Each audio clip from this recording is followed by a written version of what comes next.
Alors, dans cette vidéo, nous allons parler de concaténation. Alors, qu'est-ce que c'est que ça? Je vais vous montrer un exemple très simple. Je vais créer une variable chat avec comme prénom Félix. Ça, je résume. Donc, voilà. Et je vais créer une autre variable, vie, et on va dire que c'est égal à 7. D'accord? Alors, vous savez quoi? J'ai même, pour faire un rappel d'une autre vidéo de Félix. Je vous ai expliqué qu'il fallait du coup donner des noms de variables assez clairs, avec notamment l'écriture en camel case, du coup une majuscule sur chaque début de mot. D'accord? Donc vite Félix et chat. Maintenant, j'aimerais afficher à la console Félix a cette vie. Alors comment on peut faire? Eh ben on va utiliser la concaténation. Donc pour ça, je vais faire un petit console log. Console.log. Ça, on commence à avoir l'habitude. Par contre, là, il va falloir qu'on réfléchisse. Alors, on veut mettre Félix. Ok, très bien. Alors, on va pas juste écrire Félix parce qu'on pourrait très bien faire ça. Félix a cette vie. Et voilà, le tour est joué. Alors, avec un S à vie, c'est mieux. Voilà, donc Félix a cette vie.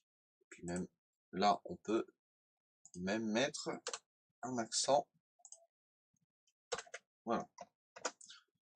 Mais on perd un peu tout l'intérêt des variables. Pourquoi? Parce qu'on ne sait jamais, Félix il saute du toit, voilà, il perd une vie.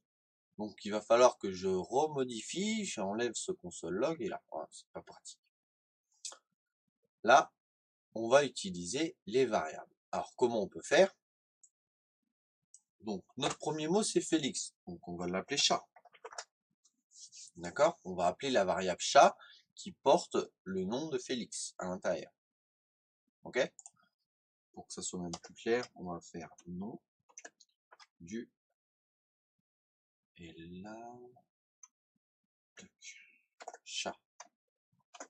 Voilà. Alors là, il y a une erreur parce que du coup, lui, il trouve plus chat.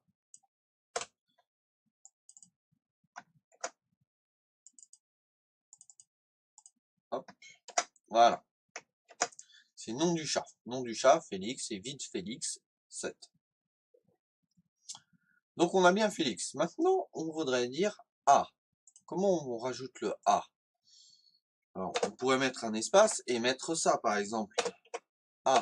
Sauf que là, vous allez voir que ça va pas marcher. Déjà, il n'est pas content, il met ça en rouge. Si je mets, il va mettre syntaxe erreur. D'accord? Donc, il va falloir rajouter un symbole, et ce symbole-là, c'est le symbole de la concaténation. Il va falloir mettre un plus. D'accord? Donc, mon chat plus A. Et là, si j'exécute, j'ai Félix A.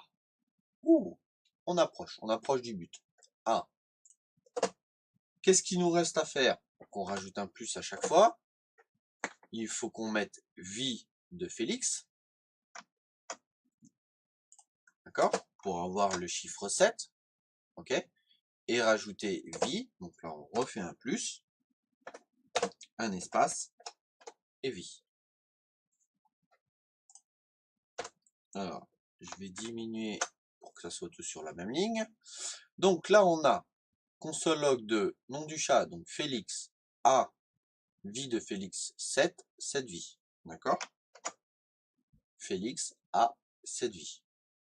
Ça fonctionne en utilisant ce qu'on appelle la concaténation. Si je change la variable là, on ne sait jamais, il y a une fonction perdre une vie, hop, on modifie la variable, on enregistre, ça s'affiche directement. Ok? Donc ça, c'est plutôt très pratique. Dans la prochaine vidéo, donc ça c'était justement un peu pour mélanger les variables, les chaînes de caractères, tout ça, et on utilise la concaténation. Dans la prochaine vidéo, je vais vous parler des templates string.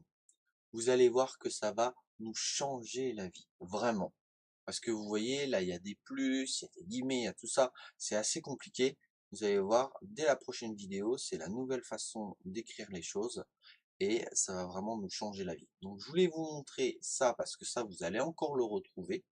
Mais à partir là, des années qui vont venir, vous allez sûrement rencontrer aussi le template string. Parce que vous allez voir que c'est beaucoup plus simple. Je vous dis à bientôt sur la prochaine vidéo. Ciao, ciao!